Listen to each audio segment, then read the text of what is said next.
using the GoPro 10 quite a bit, and the problem I'm having is holding onto it. It's a little camera. You're trying to hold it corner to corner so you don't cover up the microphone, and then I keep getting my finger in the shot.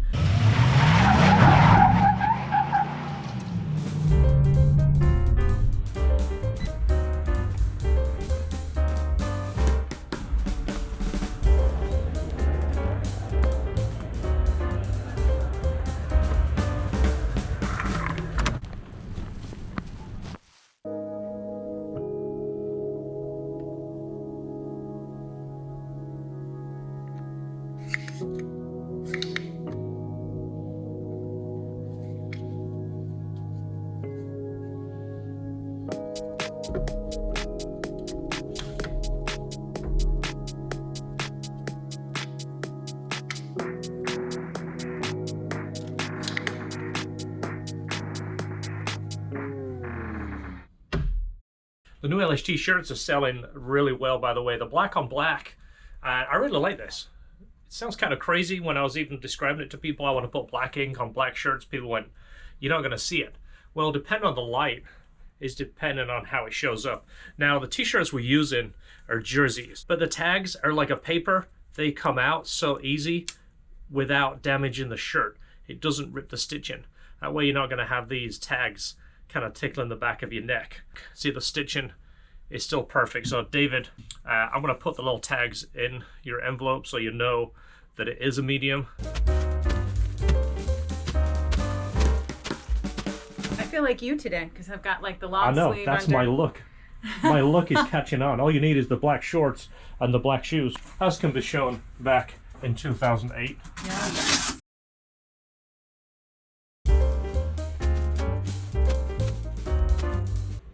All right, so a few of you have asked for it, and we have teased it. We are going to do an Integra shirt. This is the artwork back from our friend Brian at Monaco Auto Design.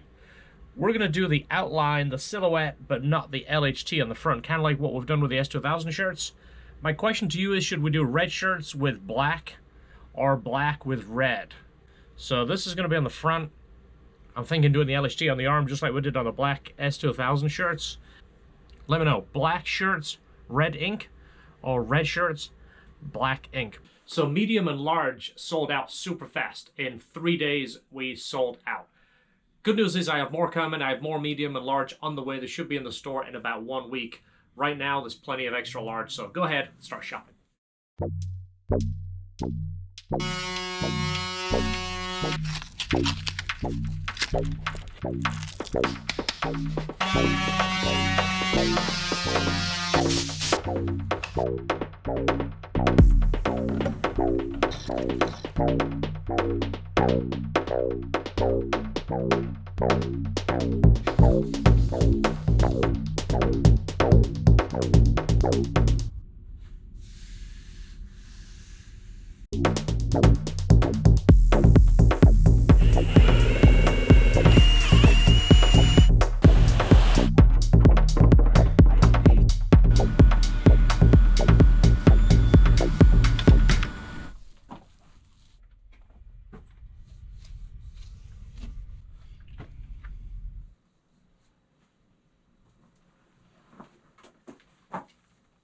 Not today.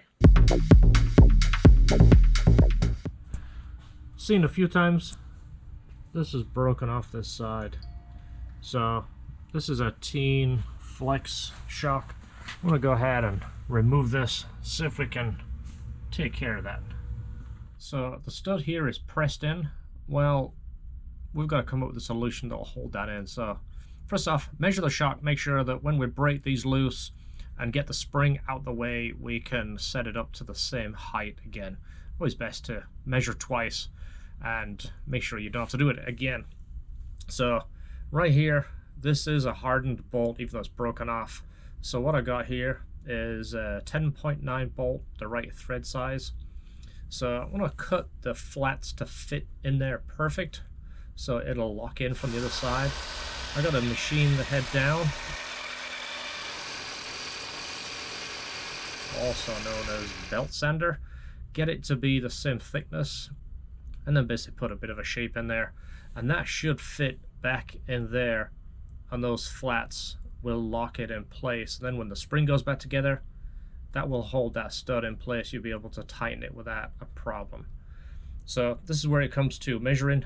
You just put the rings back the way you had them, lock those together. A little short there, gotta go up a little bit more. That way when you put it back on the car, it's done. You don't have to mess around and adjust the height and play with the alignment. Just makes it quite a bit easier. So there we go. We now have 2 studs back in the car. Then we can put our master cylinder brace on there. It's good to go.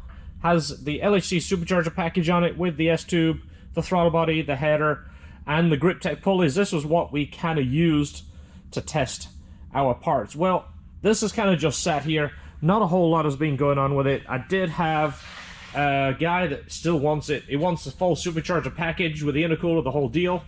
And then another guy that wants the drivetrain. But I don't think I'm ready to part this thing out just yet. So we do have some plans. First thing is we're going to take these wheels over to Dave and swap the tires. Right now I have some Proxy R1Rs. I'm going to put something on a little stickier. I'll explain here in a minute. See the nubs on there, and even the seam where they made it. So these are a great tire, but we need something a little bit stickier. So they are directional Proxy R1Rs. So if you're interested in these, get a hold of me. 205 50 15. Can you see that? Right there. So these are for sale. We'll sell them pretty cheap. Just look out for them on a for sale thread. Let's get the other 3, take them over to Dave. I'll show you the tires we're putting on and why we're doing it. We're gonna do some R888s. The reason is we need a stickier tire. We're going to the firm April 23rd. A few more things I still gotta do to the car to get it prepped for the track. But like I said, before I part it out or just say goodbye to it, it'd be nice to get some real track testing on some of our Use parts. the left lane to make a U-turn. Then the destination is on your right. Hey Dave. Hey. This good over here? Yeah, good. Perfect. Wow, look at those things. Those things are awesome. They're good time. And it's so funny to see these little tires now. Remember 15s was normal, now it's like a little tire. Now it's like a baby tire. Rock lights, it's just like on your glove, but they're Just beefier? yeah. They're like little pods. Yeah, okay. That's probably a little stronger for... Yeah, it's getting 8 of them. Nice. This looks cool. I like these. Do you like these? Have you driven one? I like them. I like them when they're done up. I don't like them stock. No, stock. It looks like they're ready to start working on when you first buy them. Yeah. That's what Jeeps are. Jeeps are like Lego. They're just the basic chassis and then you build it. Exactly. Awesome. All right, Dave, I'll let you get back to it. Cool. Thanks, brother. Thank you. All right, talk to you soon. See ya. Machine shop, we're getting an S2000 head redone that had some problems. The car has had multiple misfires forever and nobody seems to be able to diagnose it. Well, we see this a lot. The S2000 heads are just, they eat up guides and they eat up valves. The guide controls the valve like this. When the guide gets bad, the valve does this. It wallows out the valve and wallows out the seat. And people don't like to hear it. A lot of it is caused by not changing the oil. The guides wear out. You change the oil more regular and it doesn't seem to have an issue. Look how much better these guys look. Look at that. That should be a nice little fun tire. Some R888s. Same thing, 205, 50, 15, 100 tread wear. Nice little brand new bumps on it. It'll take a little bit of driving up down the street to knock those off. This sucker will be ready to go. Next thing is the brakes. I'll put that in a separate video. Thanks for watching. Don't forget, subscribe, hit the like. We'll see you on the next video.